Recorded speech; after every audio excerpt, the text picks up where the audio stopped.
ఇంతవరకు మీరు వినయుంటారు రోజుకి 10,000 స్టెప్పులు నడవడం మంచిదని. కానీ నిజంగా మీ శరీరంలో ఏమి మారుతుంది తెలుసా? రోజూ 10,000 స్టెప్పులు నడవడం అంటే దాదాపు 7 నుండి 8 కిలోమీటర్లు నడవడం. మీరు ఇలా నడిస్తే రోజుకి 400 నుండి 500 క్యాలరీలు పతనమవుతాయి. ఇది వారం రోజులకు 3,500 క్యాలరీలు అవుతుంది. అంటే నెలకి కనీసం 1 కిలోగ్రాం బరువు తగ్గే అవకాశం ఉంటుంది. మీరు జిమ్కి వెళ్ళకపోయినా, హార్డ్ వర్కౌట్లు చేయకపోయినా, కేవలం నడకతోనే ఫ్యాట్ బర్న్ చేయగలరు. ఇది మీ మోటివేషన్ని పెంచుతుంది, శరీరాన్ని యాక్టివ్గా ఉంచుతుంది. మీ హార్ట్కి ఇది చాలా మంచిది. నడిచే సమయంలో మీ హార్ట్ బీట్ మెల్లగా పెరుగుతుంది. దీనివల్ల రక్త ప్రసరణ మెరుగవుతుంది. రక్తపోటు, బీపీ స్థిరంగా ఉంటుంది. షుగర్ లెవెల్స్ కూడా కంట్రోల్లో ఉంటాయి. ఇంకా 10,000 స్టెప్పులు నడవడం వల్ల మీ మూడ్ చాలా హ్యాపీగా ఉంటుంది.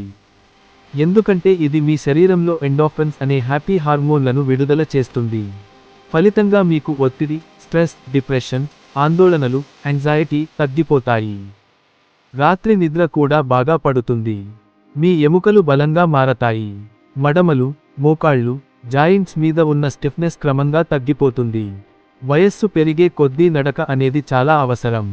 10 రోజుల్లో మీ శరీరం తేలికగా అనిపిస్తుంది. రెండో వారం నుండి బ్లోటింగ్ లాంటివి తగ్గడం ప్రారంభమవుతుంది. 1 నెల తర్వాత ఫ్యాట్ లాస్ ని మీరు స్పష్టంగా చూస్తారు. వేస్ట్, థాయిస్లో షేప్ మారడం కనిపిస్తుంది. ఇప్పుడు మీరు కూడా 10,000 స్టెప్స్ ఛాలెంజ్ను మొదలు పెట్టండి. వారం రోజులు తర్వాత మీలో వచ్చిన మార్పులను కామెంట్స్లో చెప్పండి. ఇంకో వీడియోలో జిమ్కు వెళ్లకుండా 10,000 స్టెప్పులు ఎలా పూర్తి చేయాలి అనే చిన్న చిట్కాలు చెప్పబోతున్నాను. ఆ వీడియోను తప్పక చూడండి. మీకు నచ్చితే ఈ వీడియోకు లైక్ కొట్టండి. మీ ఫ్రెండ్స్కు షేర్ చేయండి. మరిన్ని ఆరోగ్య చిట్కాల కోసం ఫిట్ జీవి ఛానల్ను సబ్స్క్రైబ్ చేయండి. మీరు చేసే ఒక్క లైక్, మీ సపోర్ట్ వల్ల నాకు ఇంకా మంచి వీడియోలు చేయాలని ప్రేరణ లభిస్తుంది.